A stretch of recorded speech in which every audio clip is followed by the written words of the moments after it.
My dear brothers and sisters, the scripture readings of today highlight one theme, and that is that we are called to be united in Christ. And remaining united with Christ, even when we face opposition and division, we'll be able to go through it or face it with courage, as St. Paul has done it in the first reading that we have heard. In a parish, the choir group was splitting, and the reason was the members were beginning to decide who has to be the leader of this choir group. And so in that confusion, the group was beginning to split. Also, there were some who would choose a particular hymn and others would oppose, no, we should choose some other hymn. And so this was going on. And an elderly parishioner observed this choir group because she has been there singing along with them, sitting in the pews where the choir would be in their place. And she had observed this group, she had grown with this group, as you can say.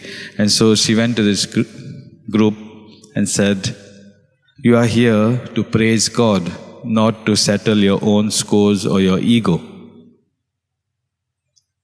And after some time, this group prayed over it and realized that they are here because God has called them and God is uniting them to raise their voices to bring glory to Him through this gift of singing that is bestowed on them.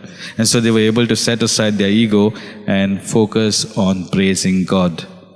In the Gospel of today, we have Jesus who is praying to His Father, and what does He ask for His disciple?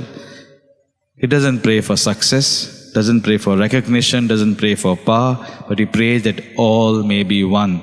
And so many a times in our life, we also look at success, definitely will want recognition. And that's when we go away from what God is inviting us to, the truth that He is the life and resurrection. And that is what St. Paul is proclaiming in the first reading, wherein he sees that the Sadducees and the Pharisees are around and he's brought for his trial. And there he then proclaims the risen Lord, and then they begin to decide and feel, and that brings about division. But when we stand for the truth, yes, there will be division, but what's important is to stand for the truth. So let us pray in this Eucharistic celebration, as God has bestowed on us various gifts. We may use these gifts and become an instrument of unity and peace. Amen.